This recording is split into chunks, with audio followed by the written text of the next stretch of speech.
I still remember the day Emma was born. I was 5, and Mom and Dad told me I was going to be a big sister. They said it would be wonderful, that I'd have a best friend for life. What they didn't mention was that I'd also become invisible. My name is Paula, and growing up in the Mitchell household meant learning early on that there was a clear hierarchy, Emma at the top, and me somewhere below the family dog. It wasn't subtle either. Every morning, Mom would make Emma's breakfast to order: 2 eggs, sunny side up, toast cut diagonally, just how my princess likes it, while tossing me a box of cereal. The differences showed up everywhere. When I needed braces, Dad complained about the cost for months. 2 years later, Emma needed them too, and suddenly money was no object. They even got her the fancy clear ones I'd begged for but been denied. My straight A's were met with distracted nods, while Emma's C+ in math earned her a celebratory dinner at her favorite restaurant. Birthday parties were another sore spot. Mine were simple affairs: supermarket cake, a few friends in the backyard. Emma's? They were full-blown productions with bounce houses, hired entertainers, and custom-made cakes. I once overheard Mom telling her friend, "Well, Emma just appreciates these things more. Paula's so practical." The worst part was watching Emma change. She started out as a sweet kid. We used to build blanket forts together and make up silly stories. But year after year of being treated like she could do no wrong took its toll. By the time she hit middle school, she'd become exactly what you'd expect. "Paula, where's my blue sweater?" she'd demand, ransacking my closet without permission. "That's mine, Emma. Mom bought it for my birthday." "Well, I need it for Jessica's party." "Mom, Paula won't share." And inevitably, "Paula, don't be selfish. Let your sister borrow it." I learned to pick my battles, to expect nothing, to find validation elsewhere. School became my sanctuary. While Emma was being showered with praise for participating in the school play, she had 2 lines: I was winning science fairs, acing AP classes, and quietly building my escape plan. When my acceptance letter from State University arrived, full scholarship, I thought maybe, just maybe, they'd be proud.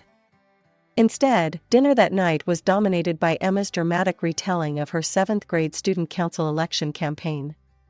"Mom, I got a full scholarship," I tried to interject during a rare pause. "That's nice, honey." "Emma, sweetie, tell us more about your campaign posters."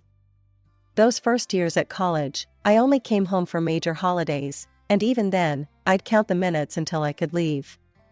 Every visit was the same. Emma's achievements took center stage, while my dean's list standings and internship offers barely warranted a glance. I learned to keep my visits short and my expectations shorter. The moment finals ended each semester, I'd be back in my dorm, where at least my achievements were my own, and nobody compared them to a younger sister's mediocre ones.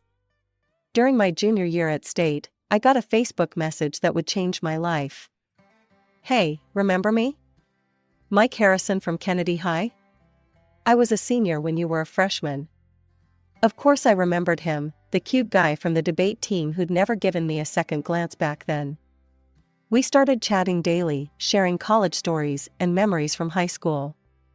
He was working as an engineer back in our hometown, and something just clicked between us. After graduation, I moved back home and landed a job at Turner & Associates as a project manager. Mike and I met for coffee my first week back.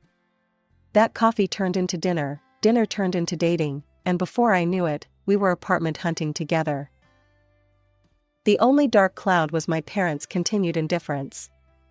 They barely acknowledged my new job or relationship, too busy fretting over Emma's college experience. "She's having such a hard time adjusting," Mom would sigh during our rare phone calls. "Not everyone can just breeze through college like you did." But I had Mike's family to make up for it. His parents, Tom and Sarah, welcomed me like the daughter they never had, and his sister Jenny became the sister I'd always wanted Emma to be. They came over for dinner weekly, helped us furnish our apartment, and actually cared about my career progress. "We're so proud of you both," Sarah said at our small wedding 2 years later. It was a simple ceremony in Mike's parents' backyard, just close friends and family. My parents came, of course, but spent most of the reception talking about Emma's summer internship. Life felt perfect. I was excelling at work, happily married, and finally part of a family that valued me. When I got pregnant a couple years after the wedding, I thought things couldn't get any better. Our son, Lucas, was born healthy and beautiful, and Mike seemed every bit the doting father. But something changed after Lucas turned 1. Mike grew distant, started working late, canceled our date nights. I tried to tell myself it was just new parent stress, but deep down, I knew it was more. The confession came on a regular Tuesday evening. I was feeding Lucas in his high chair when Mike walked in, looking like he hadn't slept in days. "I need to tell you something," he said, his voice shaking. "I've met someone else. Her name is Rachel. She's a client at work, and I'm in love with her." The divorce was quick and surprisingly civil. Mike moved to Colorado with Rachel, but insisted on paying generous alimony and child support. "I may be a terrible husband," he said during our last meeting, "but I won't be a terrible father." I sat in my lawyer's office after signing the final papers, holding Lucas close. At 2 years old, he was too young to understand why Daddy wasn't coming home anymore. After the divorce, Mike's family became my lifeline. Despite everything that happened with their son, Tom and Sarah remained devoted grandparents to Lucas, and Jenny was the best aunt a kid could ask for. Lucas would light up every time we visited their house, running straight to the toy corner they'd set up specially for him. Tom would get down on the floor to play with trucks, and Jenny always had some new game or craft project planned. My own parents' house was a different story entirely. I tried visiting them occasionally, hoping they'd want to build a relationship with their only grandchild, but it was painful to watch their indifference. "Paula, don't let him touch that vase," Mom would snap, barely looking up from her magazine. "And make sure he doesn't run around too much. He'll scratch the hardwood floors." Lucas would cling to my leg, sensing the cold atmosphere. The contrast became even more stark when Emma would show up during our visits. "There's my successful girl," Dad would beam as Emma breezed in, talking about her new job at some trading company. They'd completely ignore Lucas's attempts to show them his latest drawing, too busy hanging on Emma's every word about office politics and client meetings. Those visits became less and less frequent. Instead, I focused on what I could control, my career and creating a stable, loving home for Lucas. With Jenny and her parents happy to help with childcare, I started taking on more challenging projects at work. The Singapore account is high risk, my boss warned when I volunteered to lead it. "No one's been able to close this deal in 3 years." "I can do it," I said firmly. And I did. 3 months of late nights, video calls across time zones, and detailed proposals later, I not only closed the deal, but expanded it to twice its original size. More successful projects followed. Each one built my reputation further, until I was the go-to person for our most challenging clients. The promotion to senior account director came with a corner office and a salary that made my eyes water. To Paula Mitchell, my team toasted after I landed the Microsoft account, the miracle worker. The bonus from that deal was the final piece I needed. That weekend, I took Lucas house hunting. "This one has a park nearby," the realtor said, showing us a beautiful 3-bedroom apartment. "And the school district is excellent." Lucas ran from room to room, excited about having his own space for all his toys. I watched him exploring, calculator app open on my phone as I ran the mortgage numbers one more time. "We'll take it," I said. That night, as I tucked Lucas into his bed at our old apartment for one of the last times, he asked, "Mommy, are we really getting a new home? With my own room?"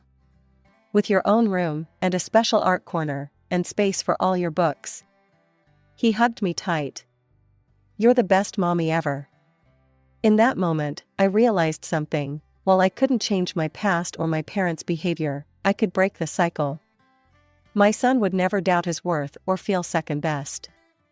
It was amazing how quickly things changed after word got out about my promotion and new apartment. My phone buzzed with a text from Mom. "Sweetie, we haven't seen you and Lucas in ages. Why don't you come over this weekend?" I nearly dropped my coffee. This was the same woman who'd spent the last 5 years barely acknowledging my existence.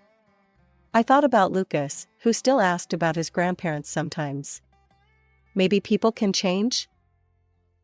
The next weekend, I took Lucas to their house. The difference was startling. "There's my favorite grandson," Dad called out as we walked in. Considering Lucas was their only grandson, this wasn't saying much, but still. "Look what Grandma got you." Mom produced a new toy truck, something she'd never done before. "And I made cookies. You do like chocolate chip, right?" Lucas, too young to remember their previous indifference, was delighted. I watched as my mother actually got down on the floor to play with him, something I'd never seen her do before. "Paula, honey," Mom said later, while Lucas was occupied with his new truck, "we'd love to have him over more often. Maybe some weekends? You must need a break sometimes." It was surreal, but I decided to go with it. What was that saying about not looking a gift horse in the mouth? Over the next few months, my parents became surprisingly involved grandparents. They started asking for Lucas to stay over on weekends, and I used that time to catch up with Jenny. "You seem happier," Jenny observed during one of our shopping trips. "More relaxed." "It's nice seeing them finally make an effort," I admitted. "Even if I know why." The why became clearer when the requests started coming. Small at first, Mom needed help with a plumbing bill, Dad's watch needed repair. Little things that were easy enough to cover with my new salary. "Of course I'll help," I said each time, remembering all the dance lessons and summer camps they'd paid for Emma but denied me. It felt good, in a way, to be the one they turned to now. Then I heard about Emma through the family grapevine. Her job at the trading company wasn't going as planned, she'd been passed over for several promotions. "It's just office politics," Mom defended during one of our new regular family dinners. "They don't recognize talent there." The requests for money grew larger. A new refrigerator, home repairs. Then came the big one. "Sweetheart," Dad said one Sunday, while Lucas was napping upstairs, "we've been thinking of getting a new car. The payments would be a bit steep for us, but with your new position." "How much?" They named a figure that would have made me choke a year ago. Now, it was manageable. "We'll pay you back," Mom assured me, but we both knew they wouldn't. I agreed anyway. Maybe it was validation I was buying, or maybe I just wanted to prove something to myself. Either way, I started sending them a check each month for the car payments. "Just be careful," Jenny told me over coffee the next day. "Money has a way of complicating things." I nodded, but inside I was thinking, how complicated could it get? I had more than enough, and if buying my parents' attention meant Lucas got to have grandparents in his life, wasn't that worth it? It started as a normal Tuesday at work. I was in the middle of a client presentation when the first wave of pain hit, sharp and sudden, making me double over in my chair. "Call an ambulance," I heard someone say. "She's white as a sheet." Everything after that became a blur of movement and voices. The paramedics arrived quickly, helping me onto a stretcher while I tried to focus through the waves of pain. "Classic appendicitis symptoms," one of them said. "We need to get her to Memorial right away." Through the haze of pain, one crystal clear thought broke through: Lucas. He needed to be picked up from school in 2 hours. At the hospital, the diagnosis was quick and definitive. "Your appendix needs to come out," the doctor said. "We've got an already. You'll need to stay for at least 2 days post-surgery." "I need to make a call first," I managed to say. "My son." The nurse handed me my phone, and I dialed Mom's number with shaking fingers. She picked up on the 4th ring. "Mom," I said, trying to keep my voice steady. "I'm in the hospital. It's my appendix, they need to operate right away. Could you please pick up Lucas from school? I'll need someone to watch him for a couple of days while I recover." There was a pause, then, "Oh, honey, that's not possible. Your father and I are getting ready for Emma's promotion party. She finally made junior executive at her company." The pain in my stomach was nothing compared to the one in my chest. Mom, please, I need help. Lucas needs to be picked up in less than 2 hours. Well, that's really not our problem, she said, her voice suddenly cold. We are in a hurry to go to a restaurant where there will be 50 people. We can't be babysitting. Babysitting? He's your grandson. Look, Paula, she sighed, as if I was being unreasonable. Lucas is your responsibility. He's always being so noisy and touching everything, it's really quite a burden. I couldn't believe what I was hearing. A burden? After everything I've done for you? I've been paying your car loan for the past year. Every time you needed money. She cut me off with a laugh that chilled me to the bone. Oh, we won't be needing your handouts anymore. Emma's new position comes with an excellent salary. She's gonna help us, instead of you. The line went dead. I lay there in the hospital bed, phone still pressed to my ear, tears mixing with sweat on my face. All those months of helping them, all that money, all those weekends of playing happy family, and this was what it came down to. The moment someone better came along, Lucas and I were back to being inconvenient afterthoughts. The nurse touched my arm gently. Ms. Mitchell? We really need to prep you for surgery now. I nodded, already pulling up Jenny's number on my phone. She picked up on the first ring.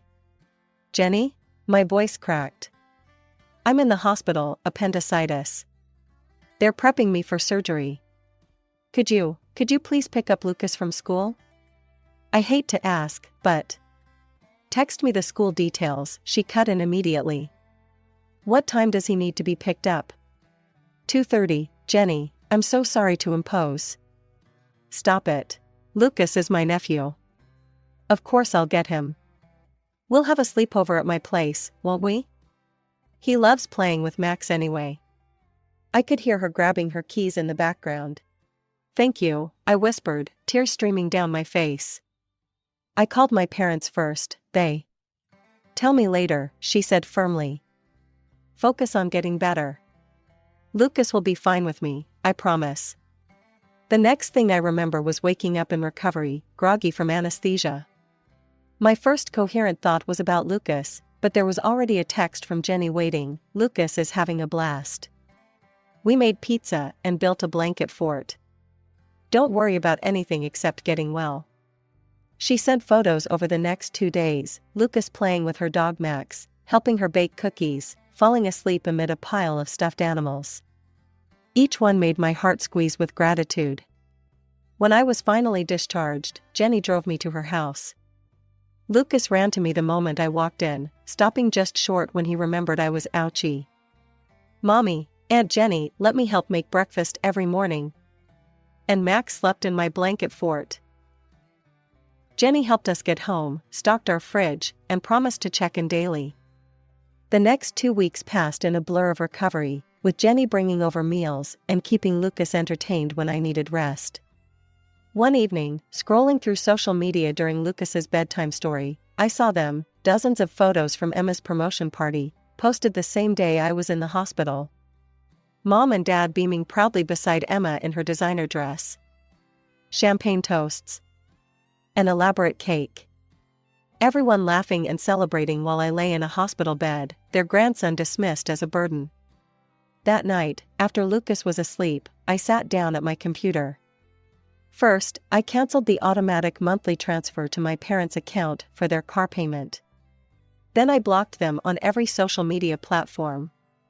Looking at the framed photo on my desk, Lucas and me at the park, both laughing as Jenny's dog Max chased bubbles around us, I felt something shift inside me. All these years, I'd been trying to buy my parents' love with money and tolerance. But real family? Real family picks you up from the hospital. Real family builds blanket forts with your kid. Real family shows up. 3 months have passed, and life had fallen into a peaceful rhythm.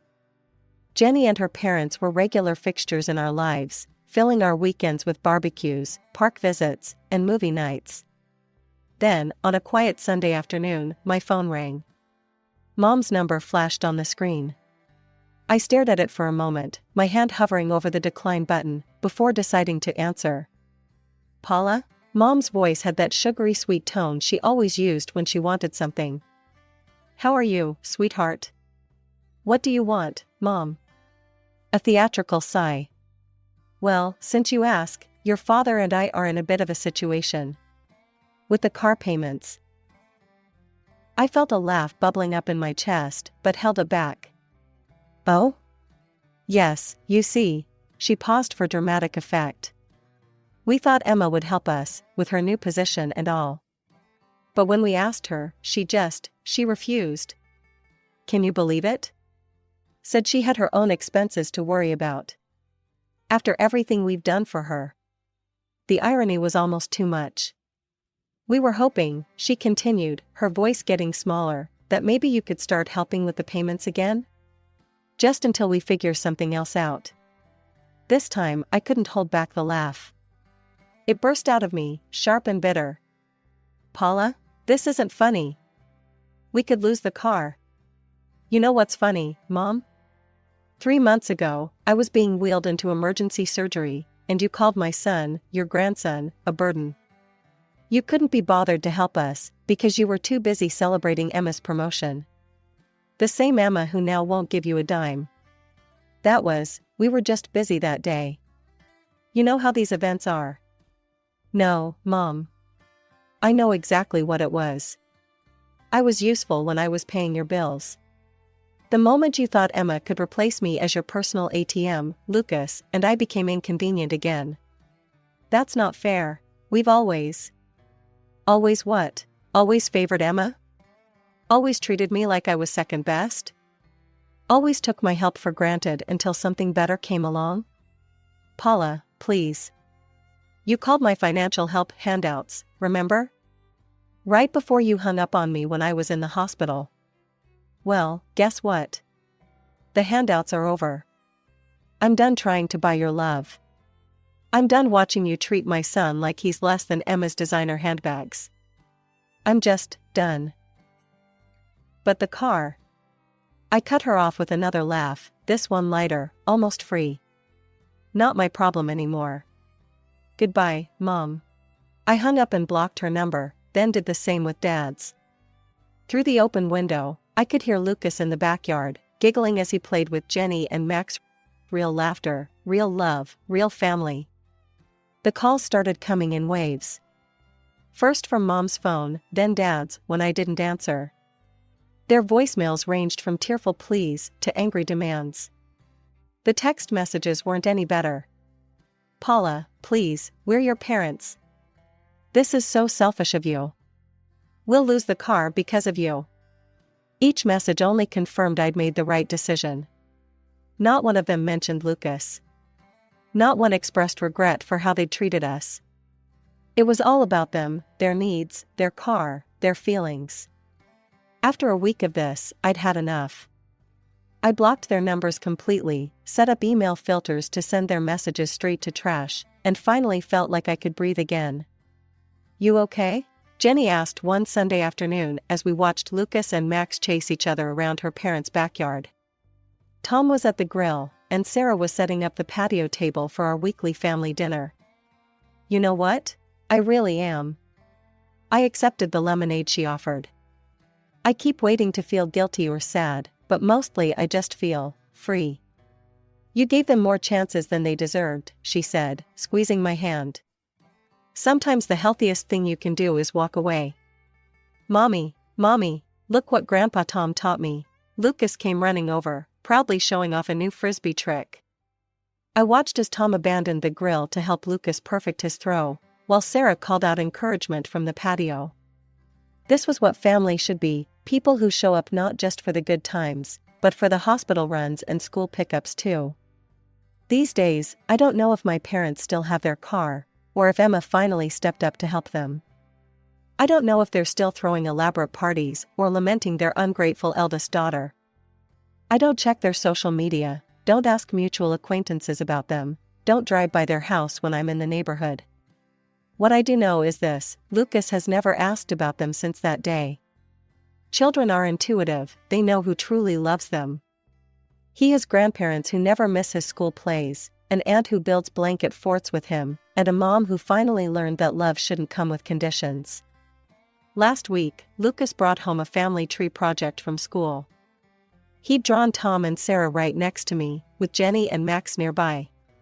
His father had a small branch of his own. We've kept things cordial there, with regular video calls and holiday visits. But my parents and Emma weren't on the paper at all. "Is this okay, Mommy?" he asked, showing me his work. Ms. Johnson said family trees usually have more people, but I told her these are the only ones we need. I hung his drawing on the fridge, right next to the photo from his last birthday party, all of us around the cake, genuine smiles on every face. "It's perfect, baby," I told him. "Absolutely perfect. Sometimes the family you're born into isn't the family you're meant to have. Sometimes you have to let go of the people who should have loved you to make room for the people who actually do." It took me 32 years to learn that lesson, but watching Lucas grow up surrounded by real, unconditional love, I'd say it was worth the wait.